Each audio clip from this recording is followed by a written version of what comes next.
Hey guys, happy Monday. We are back. Actually, it's the third show of the day. You don't know I did a Botox show earlier, but we'll talk about that later.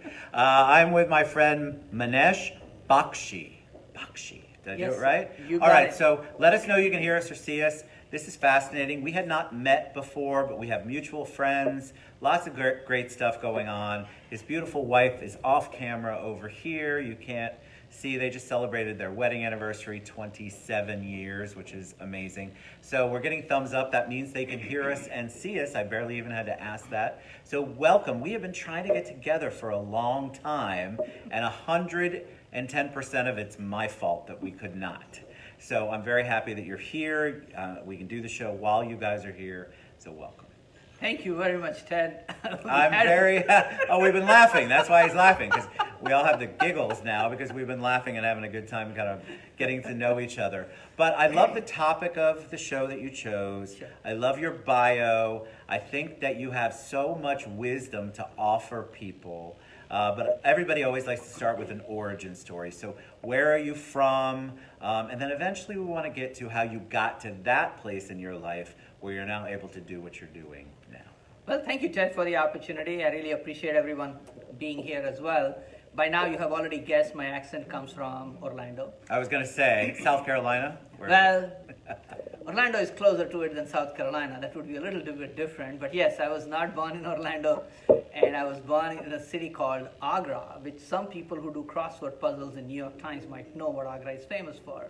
And I won't put Ted on the spot, I'll just tell you what Agra is famous for. How many of you heard of Taj Mahal? Taj Mahal, of course, absolutely. Yes, I did not know exactly. that. Very cool. I was born in Agra, which is famous for Taj Mahal. Now, I was not born in Taj Mahal. Taj Mahal is a tomb. It's a tomb. I think a lot of people don't know that. No, they don't know that. It was created in the memory of the wife of the Emperor Mumtaz Mahal, which is why it is Taj Mahal. From that's where it And where came from. is Taj Mahal for those of us who are geographically challenged? Agra is located in India, so my accent is Indian. And some of you may have, like, Minesh, I don't really understand. Ted, what did he just say? Well, instead of Ted trying to interpret, just let me know. I'll repeat it. You're going to totally interpret it for me. Exactly, I'll repeat it, unfortunately, in the same accent. So that's not going to change in the show here today. But yes, I was born in India, and my father was in the Air Force. My mother was a housewife, and we lived in a, one big bedroom, one kitchen, 5 children. So I used to do, obviously live in a very small, community here. But at the same time, when people say, Minesh, do you want to go camping? I said, no, we had outdoor plumbing most of the life. So we did that already 25 years of my life. Yeah, you weren't really interested in that anymore. No, camping, Citrus Club style might be more appropriate. So much better. I don't camp. I barely even glamp. I can't even do that. I can't do that much anymore. But again, going back to the point, I was told, go to school, get a good education, and then you'll be set for life. Well, in India, it did work out for me from that perspective, because without it, I have a bachelor's in electrical engineering. I have a master's in systems engineering and management. Wait, systems engineering and management? Yes. Wow. So you're a brainiac when it comes to Well, that stuff. here's what, I knew how to study well. So I was one of those geeks, which is a Understood. bookworm, as we used to call that. And guess what? It worked out well for me. That's how I came to US and got started as a computer programmer. Is that what you did? Okay, so what brought you to the U.S.? Did you have family? Did your whole family come? Or there were just opportunities here that you thought more than India? Correct, exactly. Here is what it is. You and I need to remember this all the time. Anywhere we want to go, just hang out with a certain group of people, correct? Right. So guess what? At my master's level, all of the students we were there were people who were looking to come to US. Now, you may know one name, kind of, Sundar Pichai. And maybe you have heard his name. He's the CEO of Google.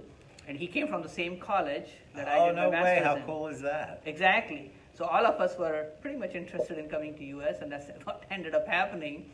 And I came to US because I already had a job in computer programming, which I did for 12 years. And I hate So when to you come to the U.S., I'm Yes. always curious. Whenever I have somebody come on and talk about a transplant story where they've Sure, moved, sure.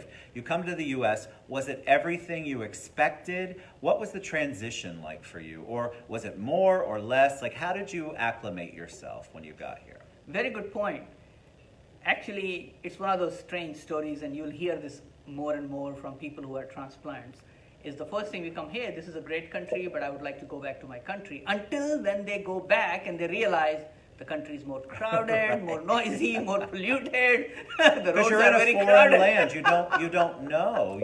You come here with a dream, right? You Correct. come here with a vision, and then you get here, and then you there's a lot of work to get into it. Sure. Yes, we have an amazing country. I 100% believe that. It doesn't mean that it's easy when you're coming from out of the country to come in here and try to get used to what's going on here.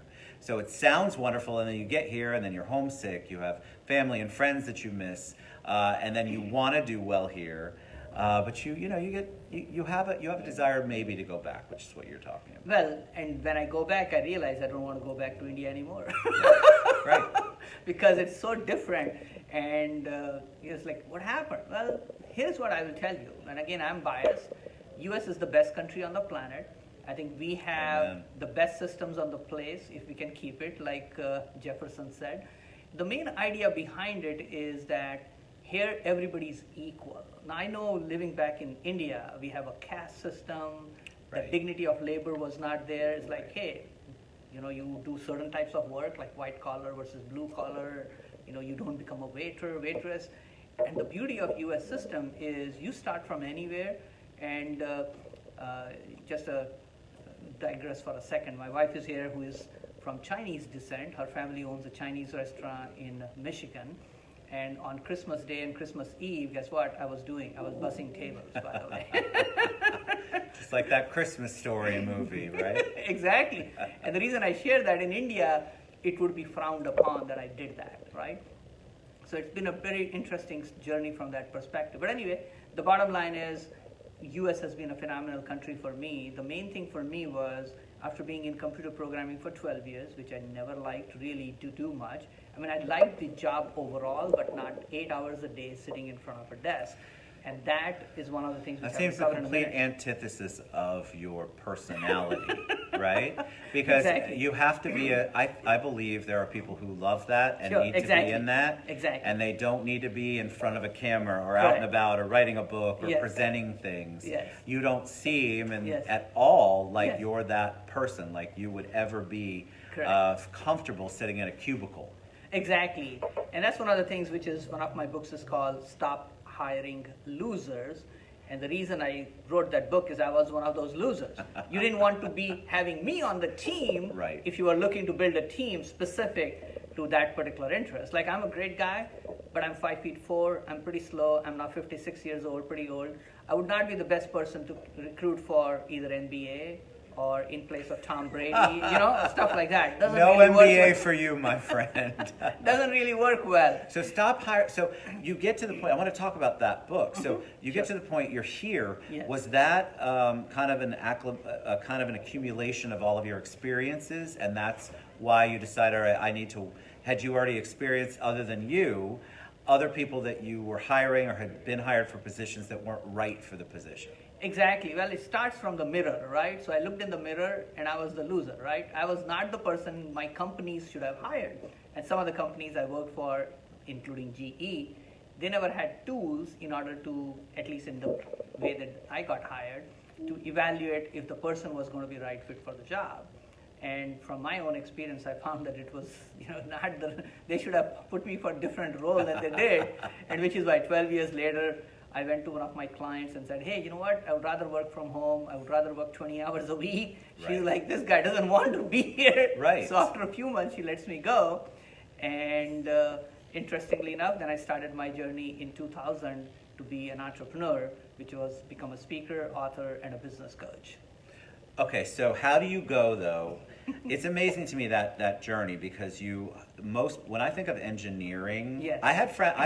I still have friends to this day who graduated engineering from UCF that I love. Sure. But they have that stereotypical engineering personality. They want to be working with the machines. They want to be working with math. They like their cubicle. They like their weekends, but they like their cubicle. So how do you shift? How do you take the shift? You realize after 12 years, which I know sounds like a lot, people, but at least he realized it. This is the thing I'm trying to encourage you guys to do. Sure. I don't care if you're in 25, 30 years. Correct. I want you to get out and do what you know you're supposed to be doing. Correct. So you realize it, and at the time, at the time you're married to? Yes. Okay. So and then how does that conversation go with your beautiful wife? How does that work? Like, do you say, okay, I'm done with engineering? And she goes, no, you're not. I hate to tell you, but we have bills to pay and responsibilities. How does that conversation happen? Very good point. And here is the key. My wife has been the biggest cheerleader. You can tell. Yes, she's the biggest cheerleader. You don't know her, but she's amazing. Yeah, she's just amazing. She's the biggest cheerleader, biggest support. And she told me, Minesh, stick with it. This is what you want. This is what is going to be good for you. And I support you 100% behind it. And I know money was tight. I'm sure you can imagine the circumstances, Absolutely. right? Okay. And here I am without a job.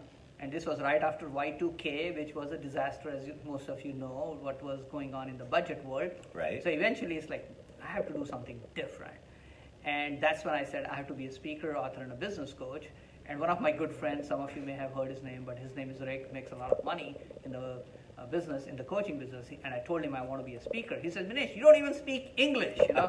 So, here is that is a fair point. So let's talk about how you overcome that. It's not that you don't speak English, it's that any kind of accent, it doesn't Correct. matter where you're from. You could be from different parts of the country. Correct. You speak differently. Sure. You have to get your message out there. Correct. So how did you go, all right, I've decided I'm going to do this. Yes. Your friend, you said Rick? Yes. So Rick said, all right, so you don't speak, I think what he meant, I'm sure, was you don't sound English. You Yes. don't sound American. Yes. And then you go, well, whatever, because you had a dream, you had a vision. Yes. And now how do you guys work through overcoming that? Exactly. But the one thing he knew, because, and again, all the other people who have heard me speak, is like, Minesh, you have a lot of passion and energy for what you want to share. And I love it. To me, there is a message from my own experience that I can share with other people, because I think what you just said was so critical. Everybody deserves to look in their own lives and look back and say, hey, you know what? I'm enjoying life today, and I'm on the right track to wherever I want to go. Right. Like in my case, my main role that I look at in my life is to be a parent. Right? I have two beautiful children, so we decided that we'll homeschool. So our children are homeschooled. Awesome. We spend a lot of time together, and I want to teach them basically nothing but entrepreneurship. Now I know a lot of people freak out. It's like, oh, Minesh, which college are you going to? It's like the college of being an entrepreneur. It's that Correct. simple. At 18, they are in their own business. And we spend a lot of time together. And one of the reasons we are in here in Orlando, which maybe I didn't cover that part, Ted, but we spent 6-8 months in Michigan, and then a few months in Florida, and then travel around as a speaker. When it's not iced over. When it's not iced over. I just got here, Nothing against unfortunately. Michigan, but you know what I mean. Oh my God, it's freezing there. So you come here, you do the kids come down with you because you homeschool them. Correct. I'm a big proponent of homeschooling. I think Thank it's you. amazing. I love the fact that that's an option. Correct. Because I'm not against the school system. I just wish it was better. Sure. There are more opportunities. Sure. So you're teaching the kids entrepreneurship. You're Exactly. teaching them things that they'll actually be able to utilize. Correct. When a lot of kids graduate, they don't even know how to write a check. Not that we Sure. write checks anymore, but they don't know how to Sure. balance a bank account. Sure. There's so many things that kids don't get to do. Correct. And I think homeschooling allows you if you're focused on it. Exactly. You can't be a lazy parent, by the way, and do that. It's not good for your kids. All right, so you decide you're here. You want to do presentations. You want to speak. Correct. And then how do you get your first speaking engagement? Very good point. And you always start with free, right? Free is the name of the game when you're trying to build that business. Yes, Ted is like, Minesh, I'm not paying you to be here. I'm like, uh-oh, I didn't not. know that. You got some nice ice water as a parting gift.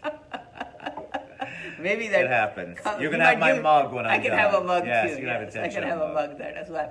But that's where I started initially going to all these Kiwanis, Rotary, and some people call them, animals clubs, whatever the names are, Right. Lion Club, etc. It's like, hey, if they will have me speak for 15, 20 minutes, 30 minutes, I'm there. Because I just had the fire to say, hey, I want to speak. And I remember being in Michigan there at that time, driving an hour, 7 o'clock in the morning to speak to 5 people who were well over 70 years old, right? Okay, because I wanted to do it. So do you have that sense of passion about who you are and what you want to portray, provide? Really, your message. Are you that passionate about it? And if you are, guess what? you'll find somebody who wants to listen to you, because Well, the great in the end, thing that's about what is important. that's right, and the great thing that you did, you have to cut your teeth somewhere. You Correct. have to practice somewhere. It can't be just on your family. You have to Correct. practice in a way, and you have to find people. And there are plenty of people out there. So anybody who wants to do something and think nobody's going to listen to me, that's not true. Correct. If you provide it for free as you are learning Sure. and fine tuning Correct. your craft, which is what Minesh is talking about. He went out, and anybody who would have him, he got to practice there. Guess what happened? As he practiced, he got better and better at it. He understood how to read the audience. And so he was molding his passion into actually something that could eventually be a career, a moneymaker, something that he's doing for the rest of his life, outside of the cubicle of engineering. All right, so you cut your teeth, and then you go, all right, I'm figuring it out. I got this. I'm going to start trying to present. Yes. Was it hard to find someone, that first paying gig? Sure. We talk about that. Sure. It can be nerve-wracking because you get it, Yes. and then all of a sudden you're like, they're going to find out I'm a sham. They're not going to want me to come back. They're going to want their check back because that's your first time. But isn't it wonderful to have somebody believe in you? Correct. All right. So how was that first paying gig? What was that like? Well, I'll tell you two of them, because one was that I spoke at a Kiwanis group, and the president of that club owned a restaurant. He says, Minesh, let's do this seminar together. Okay, you teach about remembering names, and I'll give you a couple of tips before we leave here. And so we split the fee in terms of what people would pay, because they paid for food, and I got the rest of the amount, which wasn't a whole lot of amount, but I made Right. $100, $200 that night, just because this guy was willing to give me that opportunity. Paid. It's paid. Now, he didn't have to pay the money out up front. He just paid based on the people who collected Sure. it. The other one, the first paying gig that I remember, was one for an audiology conference. And I was, not aware of how much should I charge. I have no clue. I love what I do. I do it for free. Somebody's paying me is a big plus. Right. I don't remember. I think I charged like $300 or $500. And this was like 2 hours, 3 hours away from my place. And they were like, at the price, we can't go wrong. I'm like, okay, no wonder. I love it. And it was just crazy. But obviously, I have much more confidence in what I do today than I So did at tell that me time. about how that works. So you start doing the presentations, you Sure. get more comfortable, which is Correct. what we want to encourage the audience to do. You get more comfortable in the thing that you're passionate about. Sure. You can be passionate about it, but turning it into a lifelong journey Correct. for you Yes. isn't always as easy. People No. think, oh, you've got it easy, Ted. You're okay. You can talk in front of people. Well, it's just me and the phone, by the way. I mean, I love you guys, but it doesn't take a lot to talk to my phone, trust me. But it definitely, you have to go through a journey. You have to figure out where you're at. So you get to the part where you're comfortable. Sure. Now what do? Do you want to, did you form, or did you already have a speaking bureau? Did you decide, all right, I've got somebody I want to work with, I have a group that I want to target? And then where does the book writing come in? Very good point. The first thing which I did, which is important for everybody to do, is you are starting something new, or you're starting to be on your own. Your question should be, who has done this before? Which is why a lot of my business is coaching today. Is I went to something called American Seminar Leaders Association, and this wonderful lady, June Davidson, who must be 80 years old today, okay, she was saying, Minesh, you have to write a book to be known as an expert. So that's where the credibility part comes in play. And I said, great, I need to write a book. But I didn't have a clue, which is when I decided I needed to hire somebody who's going to teach me how to write my own book. Right. And since then, I've published 9 different books. Okay. You've published 9 books. So Yes. how does somebody teach you how to write? Is it because there's a formula to it, and you met because obviously you have the passion, you have Correct. the words, you know what you want to say. But Correct. you're right, I know that writing a book is completely different than just talking into a microphone and saying, okay, here's my points, and then putting it into paper. What did you have to learn in that process? Well, good point. So let me break it down into 2 different areas. The first one is writing the book, and the second is publishing the book. Okay. So frankly enough, if somebody spends 90 minutes with me on a podcast like this, on a recording like this, I can help them write a book as long as they are experts in that area. It's that simple today. And I didn't do that. I mean, I actually had to go through a lot more than that. But the bottom line was, there is a structure and a formula. If you have a clear message, if you know, let me just break it down very simply now. If you have a target market, you know the problem that they have and the solution or message that you have, and on top of it, you have a process or a system that can benefit people. So for example, you are somebody who's a health weight loss coach, how to lose 10 pounds in 90 days, right? So that's a system, 90 days, people can lose that 10 pounds, and you have a process in place. Right. Guess what? Right. Easily that becomes a book. Like how to get 64,000 Instagram followers in a month would be somebody Ted can talk about, because Ted has done something like that already. That's true, but did you do that? I got to know.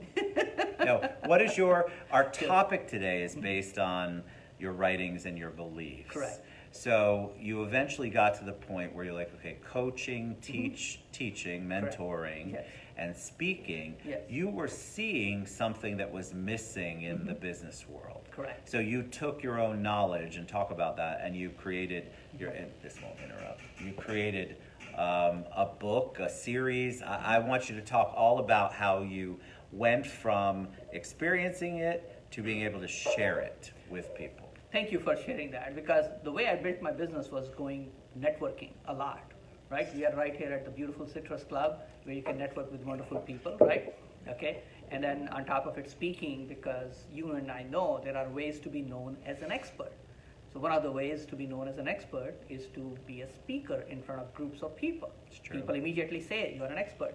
You are on media, live show like this one. People see that you are an expert. You know write a I'm book. an expert, right? Absolutely. Absolutely. You write a book, you're known as an expert. You have a lot of people following you on Facebook, Instagram, you are an expert. So these are different ways to be known as an expert. Unfortunately, it does take a little bit of time and effort to do that. The main idea that I want to teach today about is really instant credibility. So you are like, Minesh, I don't have the time to write a book. I don't have as many people following me. How can I become an expert, instantly credible wherever I go? So I'll teach you a couple of ideas. The first idea is pay attention to people and learn their names. Is it okay, Ted, if I told them a quick technique about remembering I hope names? you do, please. So again, this is not a sexy technique. There are more sexy techniques available, but we'll just give you a very simple technique. The reason most people don't remember names, like you walk into a networking event, there are 20, 30, 40, 50 people, and let's say they don't even have a name tag, and you are like, okay, I'm shaking hand with John, and 5 minutes later you run into John again at the bar, and now you don't have a clue who this person I is. have literally forgotten John's name in the 5 minutes. I'm going to be honest.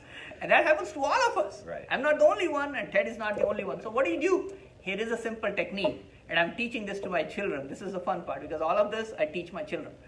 So here is the simple technique. The first is, because you didn't pay attention, you didn't remember. So what can you do to pay attention? Repeat that name. So yesterday I was at the resort there at the store, and this lady says, hey, my name is Brittany. I said, oh, Brittany. Well, there are a number of ways to pronounce Brittany. So I Right. spell Brittany. So can you tell me the spelling? And so I asked them to tell me the spelling. Now I know it sounds stupid at times. It's like you're asking the name John, how to spell. It's like I would say, hey, John, there are a couple of different ways I've seen it spelled. How do you spell it? The usual way or a different way? Right? Now I'm paying attention because I'm using my brain and engaged in the process. Because you're not going to forget once they spell that name for you. Correct. That's right. There's an association to it. Correct. There's a lot of association involved in remembering names. Exactly. It's very hard at networking events, though. It's a great point, because I go to so many, and then I have a great time, and you know what I'm bad about, which is what most people are? They'll talk to that person as if they're their best friend for that evening, and then you go back and you look at the card 3 weeks later because you didn't do what you were supposed to do, which was put it in your CRM, Sure. make a note, and follow up. Correct. And then you go, why do I have John Smith's card? Why does that sound familiar? Correct. The problem is that when you go back and you see John Smith at that event next time, it's really embarrassing if you don't remember John's name. Because 9 times out of 10, John's going to remember yours.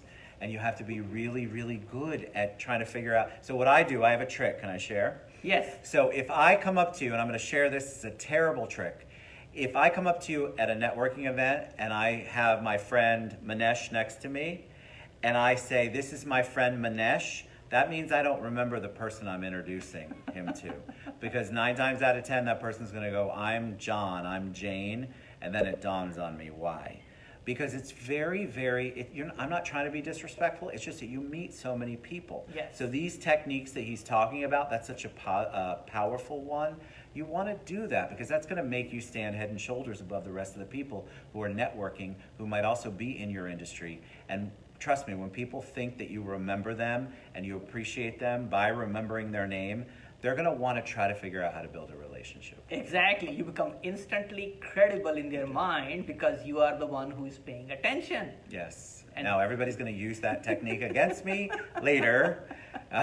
So yes, Tony Figueroa is on. Tony, if I say, "Hey, Tony, this is my friend Tony," and I don't know the person next to you I'm introducing you to, just go with the flow and get their name as fast as possible because Ted has apparently not done his job. It's terrible. All right, so you're teaching people to be. You want them to have instant credibility. So Correct. credibility is so important when you're in the business world, when you're doing anything. And I think people are immediately in this social media age afraid of other people. They're distrustful. Like I'm a trustful person up front. Yes. You have to prove that I'm wrong. Correct. A lot of people are distrustful up front and you have to prove that trust. Correct. So that credibility goes a long way. So talk a little bit more about how that works in business and what you try to coach people on. Yeah, you couldn't have set me up better. This is exactly the truth. You walk into a place, you are skeptical about what is going on, right? And somebody's talking to you, you're like, what is the agenda? What does this person want to sell me? Why is this person interested in me? Right. Very normal. So you and I have a thought process in our brain, and if you're a professional, you have heard this, seen this enough times in your career. So for example, if you're selling mortgage, right? You know the common concerns, questions people already have. Yes. Right? And what is the best way to overcome an objection? Not to get one. How do you not get one? You answer the objections well in advance so that doesn't happen. I like that because I think a lot of people, when they get an objection, let's talk mortgages for example, they want to bury their heads in the sand because they feel like if they don't answer it, it'll go away and they're going to figure out how to get that business. But that's the worst possible thing that you can do. Correct. Communication is so critical in our business. And if you're not communicating with your borrower, Yes. your business partner, your person who's buying stuff from you as a business owner, Correct. just because you're afraid of what the outcome of that conversation would be, that's the wrong place to be, my opinion. Exactly. Well, exactly. And if you can learn about this in advance and prepare yourself, you are going to find yourself much more credible instantly.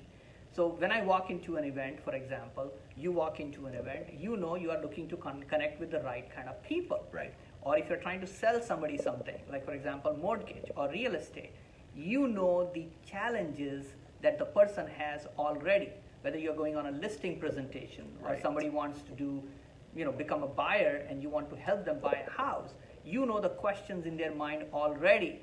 So the simplest way to create instant credibility is to really read their mind. How do you read their mind? If you are a professional. Please tell me. If you are a What are you, professional. Keith Kong? I'm not Shout Keith out Kong. to Keith Kong, by the Hi, way, for Keith. the intro. We love Keith. Yeah, Keith is a good friend. He's actually awesome. going to be the performer for us on April 26th at an event that we are conducting, the 2-day workshop Awesome. we'll be talking about. Wonderful. But anyway, so how do you read minds? Because you know what people in that situation go through. So for example, if you are a real estate agent and you're walking into a listing presentation, you know what that person is thinking. How do you know? Very simple. Their mind is saying, I want to sell at the highest price possible, in the least amount possible, with minimum changes to my house. Would you agree with me on that, Ted? Absolutely. Those are the three true. things. Those are the top 3 things in their mind. And if I'm a listing presenter, which means I'm a realtor trying to making that presentation, I would address that up front. I would say, if I'm correct, you're looking to make sure that you are getting the best price possible. You want to be selling it within a very quick time frame, and you want to make sure you have to make very minimum changes in order to get You're that. anticipating all of their potential objections. Exactly. Which really, he says mind reading, but really if you've been in the business and you kind of know, those are the things that you're going to get hit with at some point regardless. So why not address them up front? Why not have that conversation with them?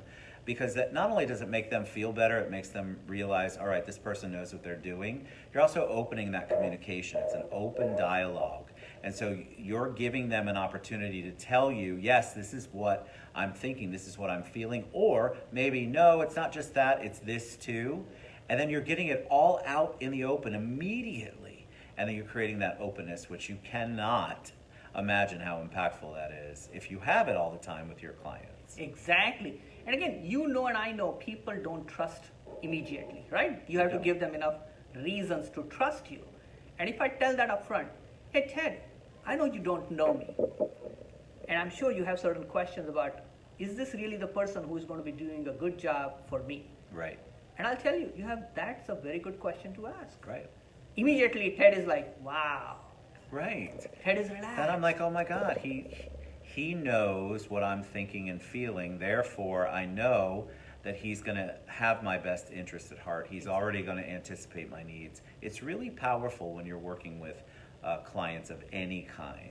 Exactly. To try to anticipate what they want. All right, I want you to talk about your event that's coming up. Thank you. So April 26th and 27th, I have a 2-day program called Entrepreneur Success Bootcamp, which is a complete blueprint for anybody who is saying, hey, Minesh, I want to take my business to the next level.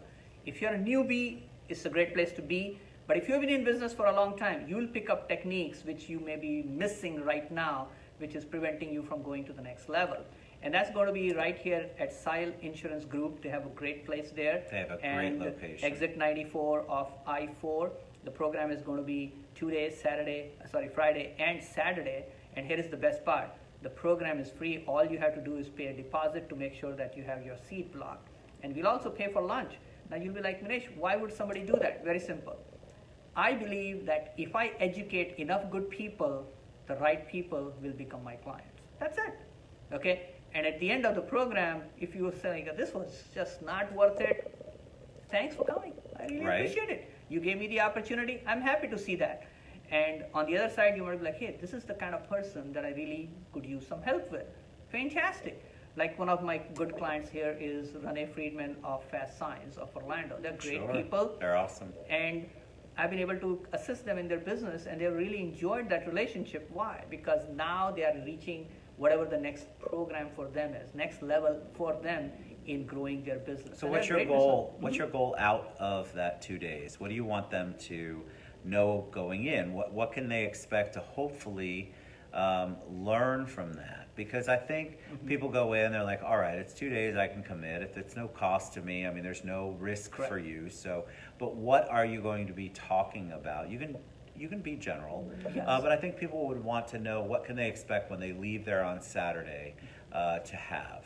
Very good. What I would call is a complete blueprint for your 2019 and success beyond. What does that look like? Very simple. There are areas that you have to master in your business. The first one is called mindset.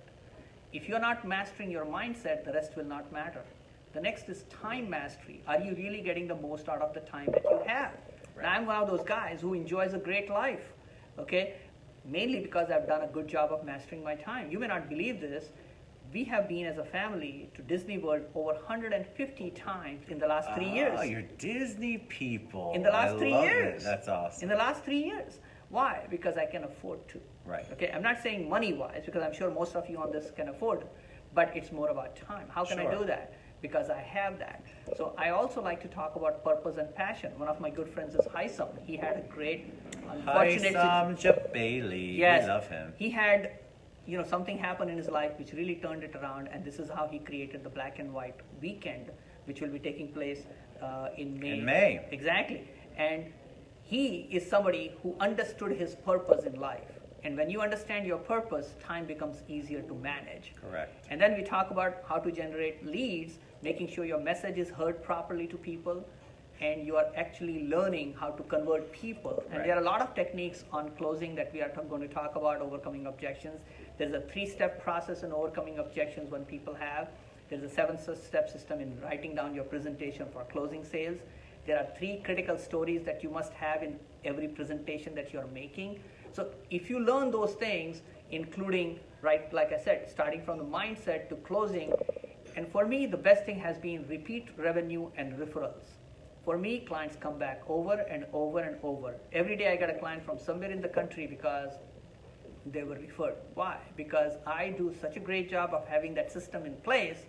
It makes my job a lot easier It's to attract systems, clients. right? It is systems. You're consistent is what Correct. and consistency, we were talking about the show, how we have it consistently every day at 1 o'clock, and consistency really is such a big key when you're doing anything, because if you set that tone, if you set that parameter, if you set that expectation of consistency and you keep it, you're ahead of the game 95% of the people, because most people give up. They change.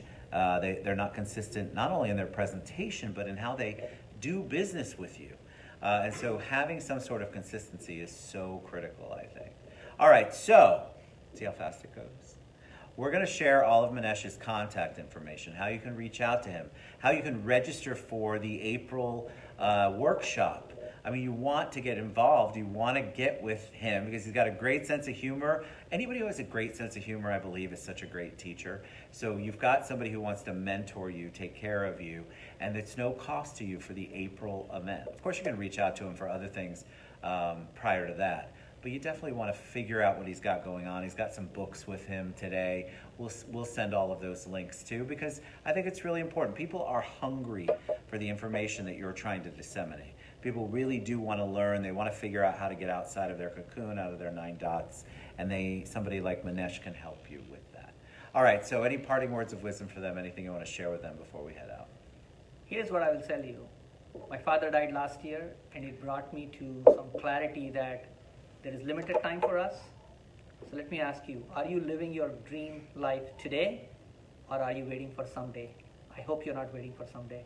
Today is the only day. And Ted, thanks for the opportunity. Oh my God, thank you. Yes, today's the only day. Stop waiting. Stop being afraid to take the leap to do what you want to do.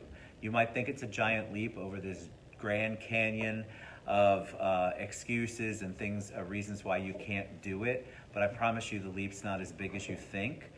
So figure out what you want to do and stop doing the things that don't make you happy.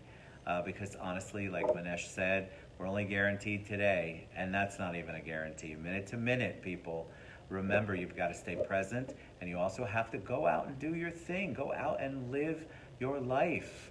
I have a lot of people that come on the show, and we guests that come on the show, and then I have people reach out later. They're like, God, I made a move on that day. I did. Yes, Mark Johnson knows all about this. You make a move. You have to make a move. Why sit in agony when you have opportunities? A free workshop. Every workshop you go to is going to be beneficial one way or the other. So get out of that horrible place that you think you're in and figure out what you want to do for the rest of your life. So you've been a joy to have on. Thank you, Ted. Thank you so My much. pleasure. Love your beautiful wife. We all had great laughter. Reach out to Minesh, and he's going to comment on all the questions that you guys had.